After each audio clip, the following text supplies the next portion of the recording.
નમસ્કાર દર્શક મિત્રો, હું વૈશાલી પુબારુ હાજર છું આ સમાચારો સાથે. આપ જોઈ રહ્યા છો બોડેલી નંબર 1 ન્યૂઝ. સ્વાગત છે આપ સૌનું.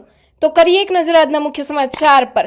બોડેલી તાલુકાના રણગુંધાટી રોડ પર હોમગાર્ડ જવાનને દૂધના ટેમ્પોએ અડફેટે લેતા કમકમાટી ભર્યું મોત. છેલ્લા 25 વર્ષથી હોમગાર્ડ માંગ ફરજ બજાવતા જેઓનું અચાનક મોત થતા પરિવારનો મોભ ગણાતા ભરતભાઈ રાઠવાનું પરિવાર ભારે શોકમગ્ન બન્યો.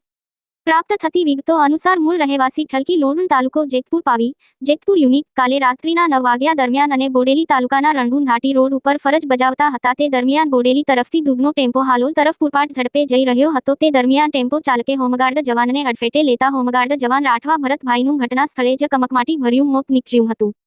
ઘટનાની જાણ પરિવારના સભ્યોને જાણ થતા ઘટના સ્થળ પર દોડી આવ્યા હતા. સમગ્ર ઘટનાની જાણ બોડેલી પોલીસને કરાતા પોલીસે સ્થળ પર જઈ કાયદેસરની કાર્યવાહી કરી મૃતકની મૃતદેહને બોડેલી CHC ખાતે પોસ્ટમોર્ટમ અર્થે મોકલી કાયદેસર કાર્યવાહી કરી આગળની તપાસ હાથ ધરેલ છે. અહેવાલ હૈદર પઠાણ. શું ઘટના બની છે, શું કહેશો? ગઈકાલે રાત્રે રણગુંધાટી ખાતે લગભગ 8:30 પોણા 9ની આજુબાજુ અમારા જે ભાઈ છે મૃતક રાઠવા ભરતભાઈ ઊંધિયાભાઈ, એ હોમગાર્ડમાં નોકરી કરે છે છેલ્લા 25 વર્ષથી. તો એમની ડ્યુટી કરવા આવ્યા અને આવ્યા પછી એમને રોડ ક્રોસ કરીને પેશાબ કરવા ગયા હતા. પેશાબ કરીને જ્યારે રિટર્ન આવતા હતા ત્યારે બોડેલી સાઈડથી એક 407 ટેમ્પો દૂધનો પૂરપાટ્સ પડે આવતો હતો અને એ રસ્તો ક્રોસ કરવા જતામાં એને અડફેટે લીધો અને એને ફેંકી દીધો. એટલે ઘટના સ્થળે જ તેઓનું મૃત્યુ થયું. અને અમારી માંગ એ છે કે એમના ઘરે બીજું કોઈ કમાનાર નથી, એ જ મેન મોભી હતા. એટલે એમને જે ઘરના પરિવાર છે એમને આજીવિકા માટે ન્યાય મળે, એટલે એમને કંઈ રાહત મળે, એમને જે મળવાપાત્ર લાભ છે મળવો જોઈએ. અને જે બેફામ થઈને જે આ રીતે વાહનો હંકારે એને પણ સજા મળવી જોઈએ જે કાયદેસરની હોય, એવી અમારી માંગ.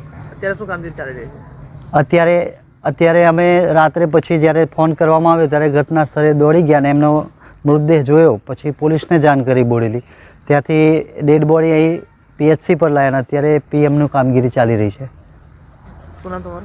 રાઠવા બાબુભાઈ બચુભાઈ, રહેવાસી લોઢણ. હું એમનો કઝિન થાવ છું, કાકાનો છોકરો.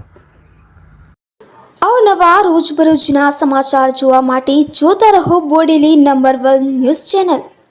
ને જો આપે અત્યાર સુધી આ ચેનલને સબસ્ક્રાઇબ ન કરી હોય તો સબસ્ક્રાઇબ કરો ને શેર કરો.